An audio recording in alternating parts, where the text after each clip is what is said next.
Okay, so I was talking to my little brother this morning, and he was like talking about how trust and how it has to be earned back and things like that. And I think a lot of times we talk about God's love and mercy, and that's just it. God has a lot of love and mercy. He's not obligated to do anything in our life, and he already paid the price for all the mistakes we made. So a lot of times when we mess up, we want to do one of two things, and it even, goes back to the prodigal son that I was talking about the other day.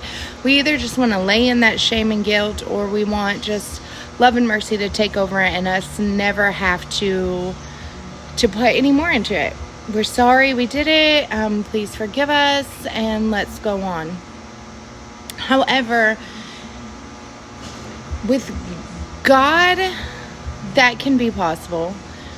And a lot of times we talk about, that's my past, don't bring up my past. But when we continuously make the same mistakes, well, honey, that's not your past anymore. That's also your present. So we're not bringing up the past when it is something that is still continuously done.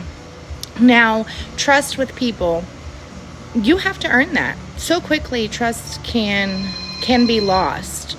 But it takes a process to earn that back. And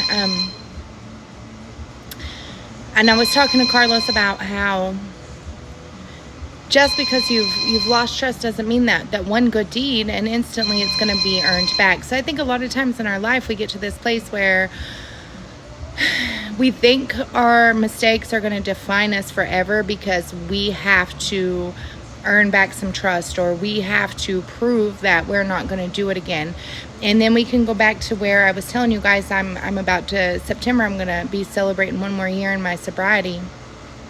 Coming out of that lifestyle, I had to go through the consequences of that lifestyle, of the choices I made. You're going to reap what you sow. So if you go and you plant, we'll take it to a garden state, you plant a garden and you're out there and you plant nothing but tomatoes, newsflash, you're only going to get tomatoes. You're not going to get okra and squash and all of that. You're going to get tomatoes. That's what you planted. Well, when we plant seeds in our lives, so we're out doing certain things, that's what's going to grow. That's what's going to harvest. So if we want the good things in life, we have to be planting the good things in life. Coming out of that lifestyle, all the bad seeds that I had planted, the lying, because it's not, and we'll go back to the process, like in my other video, it's not just the substance that I had to get rid of. It was the lifestyle that I had to get rid of. I had to prove that, because when you're in that, your mind is all over the place, the lying and all of that comes with it. So those are habits that we have to break. And once you begin to break those habits, the process, then the harvest that you're planting is something much different. So you're not going to be reaping that same stuff. You're beginning to pull up the bad seeds and you're replacing them for good things, and your growth is going to be something else. But it is a process, and nonetheless, we have to earn trust back. We have to, I can trust you at first, but if you break my trust, then you're going to have to do a little work to get that back. I'm not going to be so free to give it to you. And even Jesus, or Jesus, when he was out and he was walking in the Bible, you read, the one thing he said is, go and sin no more. So he's like, don't do this again. Don't do it again.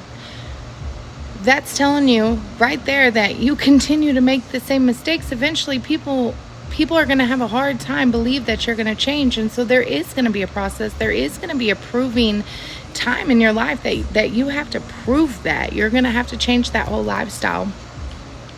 And I think that is probably one of the hardest things for us to grasp and do as people.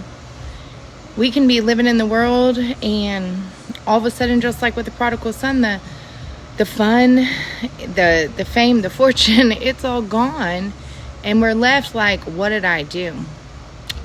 What did I do? I messed everything up.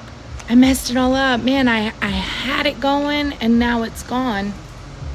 Well, there's a process. We can't just jump right back. I can't go out and plant seeds today and expect to get corn tomorrow. It don't work like that. There's a growing stage.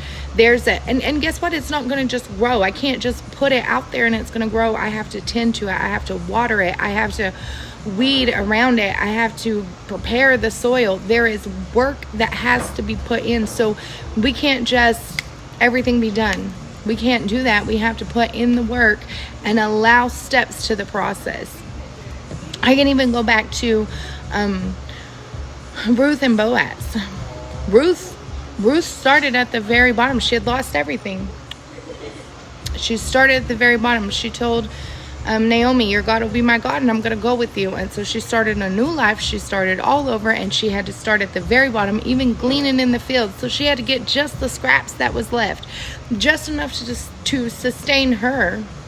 And then she just stayed persistent. She put in the work. She did what she had to do.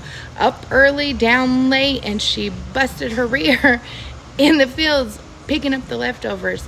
Till when? Till the sandal was traded for her, okay? And then all of a sudden, everything changed in her life. Y'all, we have to put in the work. There is a process. When we mess up, when we leave, when we come back to Him, when we first get with Him, there is a process. Are you willing to put in the work? If you're not willing to put in the work, if Ruth wouldn't have been in the position she was in, if she wouldn't have been out there picking up the scraps, would she have ended in the same spot that she ended? No. So you look at your current situation and you decide, is what I want worth the work I'm going to have to put in? Is what I want worth the process of change? Now, I'm going to tell you, it is worth it. Are you willing? That's the question I'll leave you with. Are you willing? Are you willing to earn back that trust? Are you willing to put in the work to get what you want? Are you willing to do what it takes? Because yes, it is worth it. Yes, it is worth it. And then I'm going to plug this place, okay? If you haven't already, okay, they got me down here working today, so I'm doing my vlog down here. If you haven't already, you're in the Huebner area, stop by the Good News Coffee Cafe. Grab a coffee, grab a shake, grab something, okay? There's plenty of snacky snacks. And stop by and see us. But y'all, it's worth it. Are you willing to put in the work for the change? I don't know about y'all, but I can read Ruth's story over and over and see everything she gained. It was worth every hard day she put in the field.